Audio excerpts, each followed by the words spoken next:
આપ સૌ અમદાવાદીઓને નમસ્કાર કરું છું અને આજે આંકડાકીય માહિતી આપતા પહેલાં અનેક મહત્ત્વપૂર્ણ બાબતો આપને જણાવવા માગું છું. તેમજ એક બે અગત્યની વાત પણ આપ સૌ સમક્ષ મૂકવા માગું છું. આપને ખ્યાલ છે એ પ્રમાણે આજે આપણા લોકડાઉનના ત્રીજા તબક્કાની શરૂઆત થાય છે. આપ સૌને ખ્યાલ છે એ પ્રમાણે પહેલા તબક્કામાં ગંભીરતા અને જાણકારીના અભાવના લીધે આપણે બહુ બધું સારી રીતે લોકડાઉનનું પાલન નથી કરી શક્યા.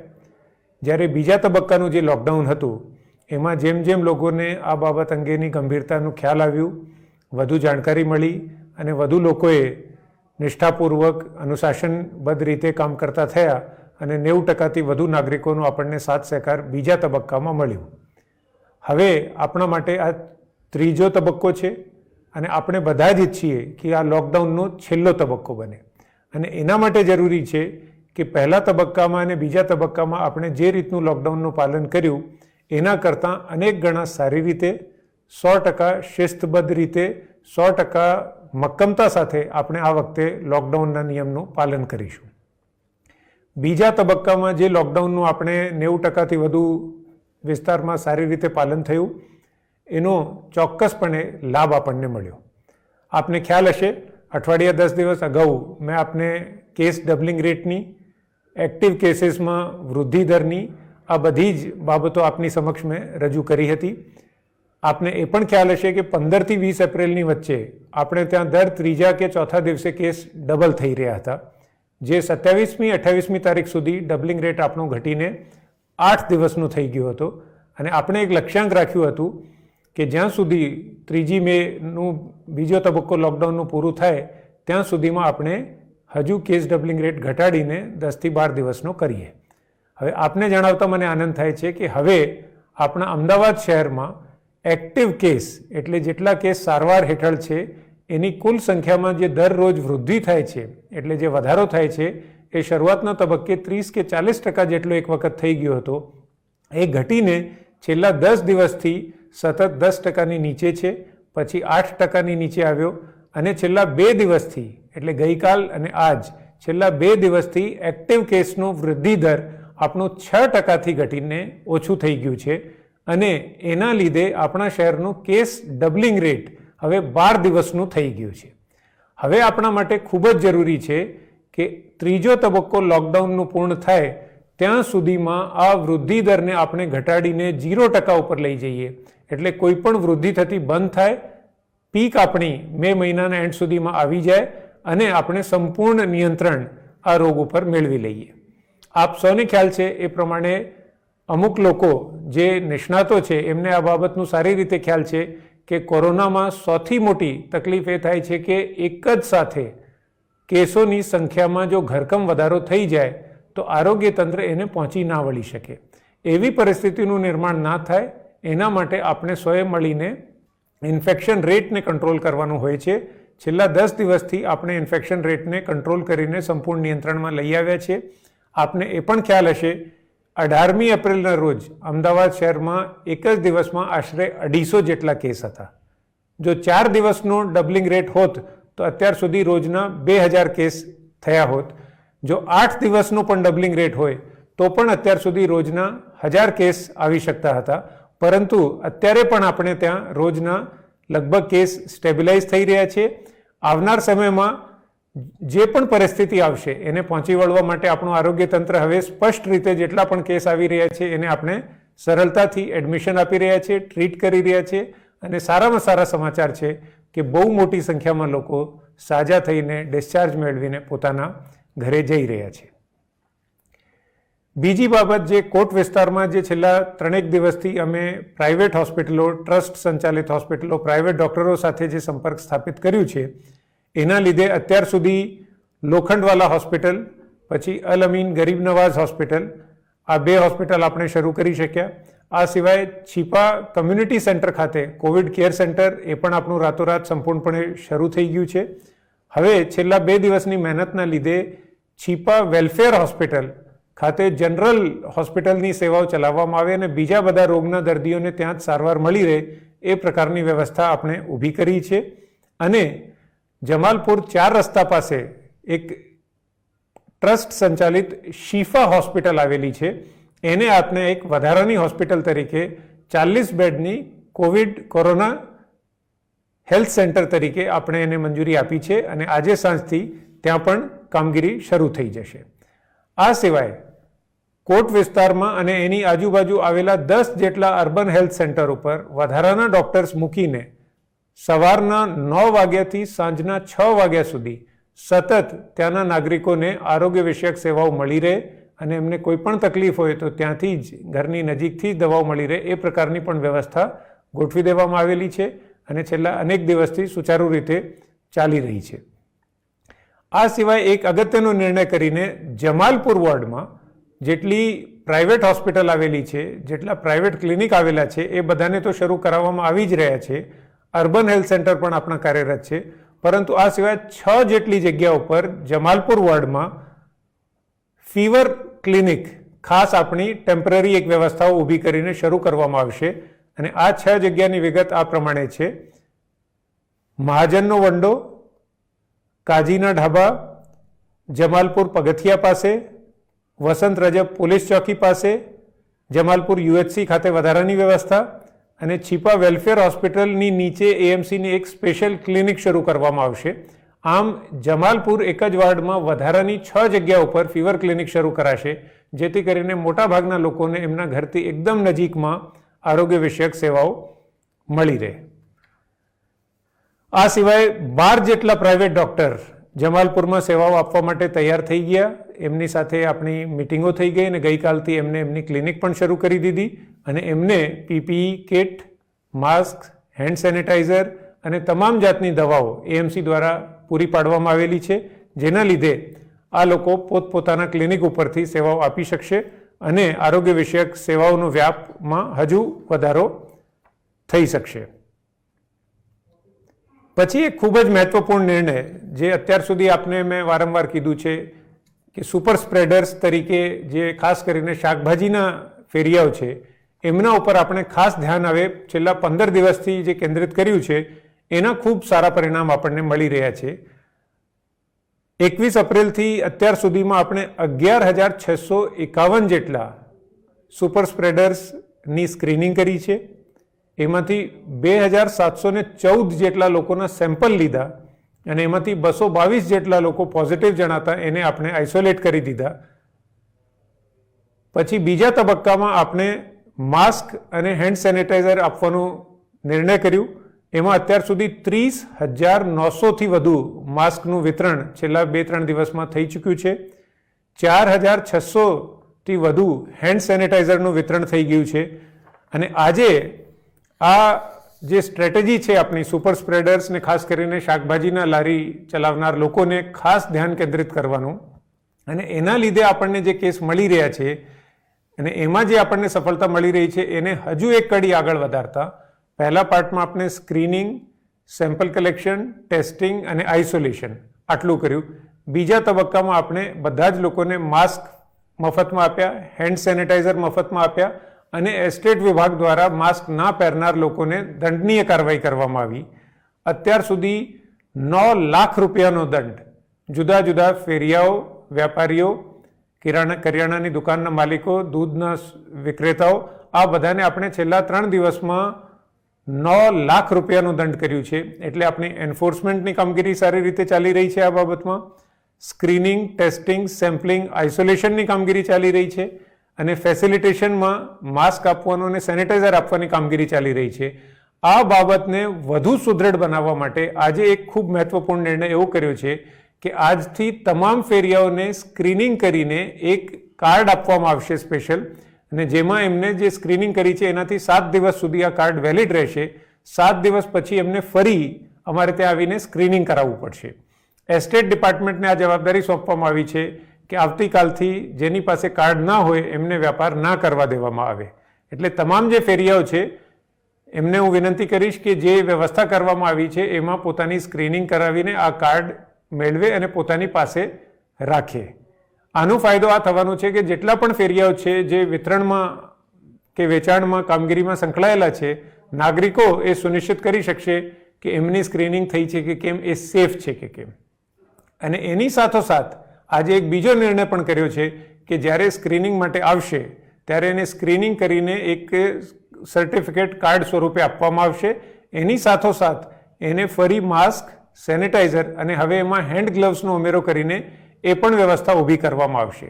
એટલે આપ સૌ નાગરિકોને વિનંતી કે આવતીકાલથી આપ જ્યારે કોઈ પણ શાકભાજી કે ફ્રૂટની લારી ઉપર ખરીદી કરો ત્યારે આપે સુનિશ્ચિત કરવાનું કે વેચનાર વ્યક્તિ જો માસ્ક ના પહેરેલી હોય, એમની પાસે સ્વચ્છતા ના જાળવતા હોય અથવા એમને સ્ક્રીનિંગ ના કરાવેલું હોય તો એ સોર્સ ઓફ ઇન્ફેક્શન થઈ શકે છે. અને બીજું પણ તમામ નાગરિકો ત્યાં જે સૂચનાઓ પ્રદર્શિત કરવામાં આવેલી છે આ તમામ સૂચનાઓનું બધા પાલન કરે. શાકભાજીને બિનજરૂરી ટચિંગ કરવાની જે ટેવ હોય એ બધાથી આપણે બચીએ. હવે આંકડાકીય માહિતી આપતા અત્યાર સુધી અમદાવાદ જિલ્લામાં કુલ 3,817 કેસ નોંધાયેલા છે. એ પૈકી 46 કેસ અમદાવાદ ગ્રામ્યના છે, જ્યારે 3,771 કેસ અમદાવાદ શહેરના છે. એટલે અમદાવાદ શહેરમાં ગઈકાલના 270 કેસોનો ઉમેરો કરતા હાલની પરિસ્થિતિએ કુલ 3,771 કેસ છે. આ પૈકીના એક્ટિવ કેસ જે અત્યારે સારવારને સંભાળ હેઠળ છે એની સંખ્યા થાય છે 2,955. 2,955 એક્ટિવ કેસીસ, એમાંથી 37 કેસ વેન્ટિલેટર ઉપર છે, જ્યારે 2,918 કેસ સ્ટેબલ છે. હવે ડિસ્ચાર્જની વાત કરીએ તો ગઈકાલે 87 જેટલા લોકોને ડિસ્ચાર્જ આપવામાં આવ્યું અને હવે અત્યાર સુધી કુલ ડિસ્ચાર્જનો આંકડો 600થી વધુ થઈ ગયું છે. હાલની પરિસ્થિતિએ કુલ 612 જેટલી વ્યક્તિઓ સારવાર મેળવીને સાજા થઈને ડિસ્ચાર્જ થઈ ચૂકી છે. 2,955 જે લોકો સારવાર લઈ રહ્યા છે એમાંથી 493 લોકો એસવીપી હોસ્પિટલ ખાતે, 717 લોકો સિવિલ હોસ્પિટલ અસારવા ખાતે, 103 લોકો સિવિલ હોસ્પિટલ સોલા ખાતે, એચસીજી હોસ્પિટલમાં 23, સ્ટર્લિંગ હોસ્પિટલમાં 28, જીસીએસ હોસ્પિટલ નરોડામાં 6, એસએમએસ હોસ્પિટલ ચાંદખેડામાં 26. કોવિડ કેર સેન્ટર્સમાં જે લોકો સારવાર લઈ રહ્યા છે એમાં લોખંડવાલા હોસ્પિટલ દરિયાપુરમાં 11, સમરસ હોસ્ટેલમાં 927, ફર્ન હોટેલમાં 72, હજ હાઉસમાં 54, ડબલ ટ્રી હિલ્ટન હોટલમાં 7, લેમન ટ્રી હોટેલ ખાનપુરમાં 24 ને લેમન ટ્રી હોટેલ નવરંગપુરા ખાતે 8 અને હોમ આઇસોલેશનમાં 318 જેટલા લોકો સારવાર લઈ રહ્યા છે. એક્ટિવ કેસની ઝોન વાઇઝ માહિતી આ મુજબ છે. મધ્ય ઝોનના 1184, દક્ષિણ ઝોનના 732, ઉત્તર ઝોનના 347, પશ્ચિમ ઝોનના 283, પૂર્વ ઝોનના 251, દક્ષિણ પશ્ચિમ ઝોનના 86 અને ઉત્તર પશ્ચિમ ઝોનના 72. આમ કુલ 2,955 લોકો એક્ટિવ કેસ તરીકે અત્યારે સારવાર લઈ રહ્યા છે. ડિસ્ચાર્જની સંખ્યા 612, મૃત્યુની સંખ્યા 204 અને કુલ અમદાવાદ શહેરમાં અત્યાર સુધી નોંધાયેલા કુલ કેસોની સંખ્યા 3,771. ટેસ્ટની વાત કરીએ તો પીસીઆર ટેસ્ટ હવે 29,042 થઈ ગયા છે. રેપિડ ટેસ્ટ 2,000થી વધુ, કુલ ટેસ્ટ 31,080. 10 લાખની વસ્તીએ ટેસ્ટની સંખ્યા આવે 5,180, 5,180 ટેસ્ટ પર મિલિયન. સર્વેલન્સ ગઈકાલે 549 જેટલી ટીમો દ્વારા 647 વિસ્તારમાં 70,713 ઘરોમાં 3,13,398 જેટલી વ્યક્તિઓની ચકાસણી કરવામાં આવી. બીજી તારીખના રોજ ફિલ્ડમાંથી 620 સેમ્પલ કલેક્ટ કરવામાં આવ્યા. ત્રીજી તારીખના રોજ ફિલ્ડમાંથી 558 સેમ્પલ કલેક્ટ કરવામાં આવ્યા. આ સિવાય જે અમુક પ્રશ્નો આવ્યા છે અમુક પત્રકારશ્રીઓના, એમાં ઘણા બધા લોકોએ એક પ્રશ્ન કર્યું છે કે શહેરમાં 2 દિવસથી રાતે ખૂબ જ દુર્ગંધ ફેલાય છે, ખાસ કરીને પશ્ચિમી અમદાવાદમાં પ્રહલાદનગર, સેટેલાઇટ, બોપલ જેવા વિસ્તારોની પાસે તો એનું કારણ શું છે?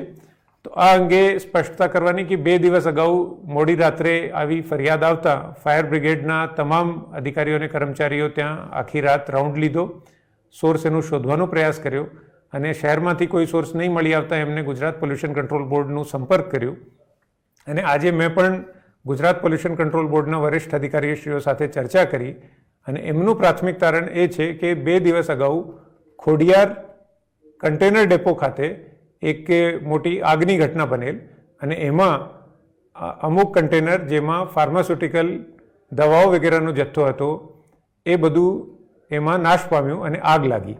અને આના લીધે જે આ ગંધ આવી રહી છે, ખાસ કરીને રાતના સમયમાં તાપમાન ઓછું હોવાથી ઉપરના જે પોલ્યુશન છે એ નીચું આવતું હોવાથી આ ગંધ 2 દિવસથી આવી રહી છે.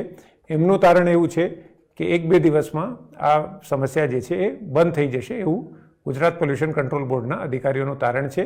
એ લોકો સતત ત્યાંનું જે પરિસ્થિતિ છે એનું મોનિટરિંગ પણ કરી રહ્યા છે.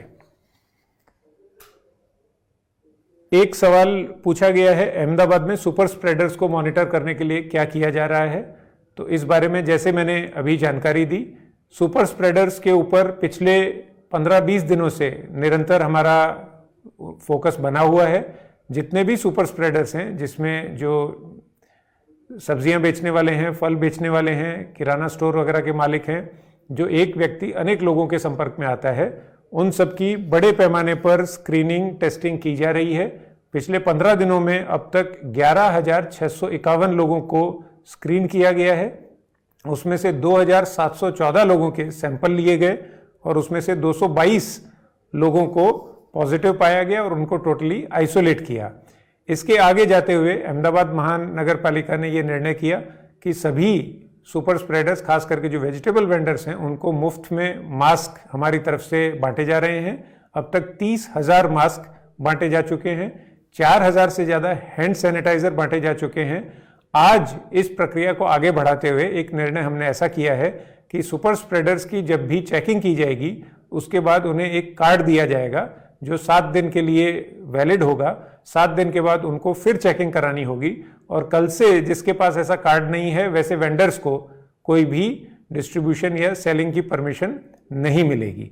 नागरिकों से मेरा अनुरोध है कि आप जब भी कहीं कुछ भी खरीदी करने जाएं, सब्जियां, फल या किराने की दुकान पर, तो वहां काउंटर के ऊपर हाथ ना रखें, काउंटर से दूरी बनाए रखें, वहां के सामान को अनावश्यक छुएं नहीं.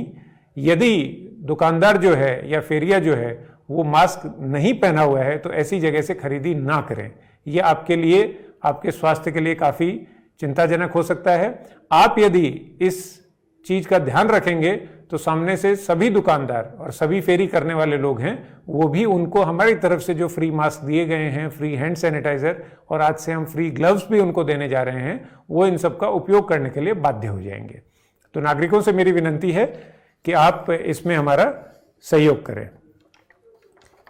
છેલ્લે મારી વાત પૂર્ણ કરતા પહેલા ઘણા બધા નાગરિકો તરફથી આ પણ પ્રચ્છા કરવામાં આવી રહી છે કે આપણે ત્યાં આજે કેસોની સંખ્યા છે એ નિયંત્રણમાં છે કે એમાં આવનાર સમયમાં વધારો થવાનો છે વગેરે જેવા પ્રશ્નો કરવામાં આવતા હોય, એના अनुसंधाने હું સ્પષ્ટ કરવા માંગુ છું કે 3 વસ્તુઓ કોરોના સામેની લડતમાં આપણે હવે આવનાર સમયમાં હંમેશા યાદ રાખવાની છે. નંબર 1, આ લડાઈ લાંબી છે. 1 કે 2 અઠવાડિયામાં આ લડાઈ પૂર્ણ થવાની નથી. એટલે માનસિક રીતે આપણે બધાએ લાંબા સમય સુધી અને ખાસ કરીને જ્યાં સુધી આ રોગનું દુનિયામાં કોઈ દવા અથવા કોઈ વેક્સિનેશન નહીં શોધવામાં આવે ત્યાં સુધી આપણે બધા મક્કમતા સાથે, સંગઠન શક્તિ સાથે, અનુશાસન સાથે આ લડત આપણે લડવાની છે અને લાંબી લડાઈ માટે માનસિક તૈયારી આપણે બધાએ રાખવાની છે. બીજી બાબત જે આપણે હંમેશા ધ્યાન રાખવાની કે આ લડાઈ સરળ નથી. માનવતાના ઇતિહાસની સૌથી અઘરી બાબત છે, સૌથી મોટો પડકાર છે. દુનિયાભરમાં જે ખૂબ વિકસિત દેશો હોય, જ્યાં તમામ પ્રકારની સગવડો હોય, સંસાધનો હોય, આવા દેશોમાં પણ આ વાયરસે ખૂબ તકલીફ ઊભી કરી છે. એટલે સ્વાભાવિક છે કે આ લડત આટલી આસાન નથી. આ લડત એક અઘરી બાબત છે અને એમાં આપણે સૌએ મળીને આપણી સંપૂર્ણ કાબિલિયત સાથે, આપણી સંપૂર્ણ તાકાત સાથે બધાએ મળીને આપણે આગળ વધીને આ લડાઈ લડવાની છે. અને ત્રીજી અને સૌથી મહત્વપૂર્ણ બાબત આપણે બધાએ ધ્યાનમાં રાખવાની છે કે ગમે તેટલી અઘરી બાબત હોય, છેલ્લે આપણે બધાએ આ વાયરસ સામે આપણે જીતવાનું છે અને એ નક્કી જ છે. આપણે ફક્ત બધાએ મળીને નિર્ણાયકતા સાથે, મક્કમતા સાથે, અનુશાસન સાથે, સંકલ્પબદ્ધ થઈને, શિસ્તબદ્ધ થઈને આપણે આ લડાઈ આગળ ચાલવાની છે. છેલ્લે આપણી જીત ચોક્કસ થશે અને આપણું અમદાવાદ, આપણે બધા મળીને આપણા અમદાવાદને આ તકલીફમાંથી ચોક્કસપણે બહાર લાવશું. જેટલું વહેલી તકે, જેટલું વહેલામાં વહેલું આપણે આપણી ટેવ બધી, આપણી આદતો, આપણી હેબિટ્સ જેટલું વહેલું બદલી શકશું, એટલું વહેલું આપણને આ જીત મળી શકશે. એટલે બધા જ નાગરિકોને હું ફરી એકવાર વિનંતી કરું છું કે આપણે બધા સતત આપણે આમાં એલર્ટ રહેવાનું છે, સંવેદનશીલ રહેવાનું છે અને સંપૂર્ણ સાવચેતી બધાએ રાખવાની છે. જે સૂચનાઓ આપવામાં આવે એ સૂચનાઓનું તમામ નાગરિકોએ 100% પાલન કરવાનું છે. ધન્યવાદ.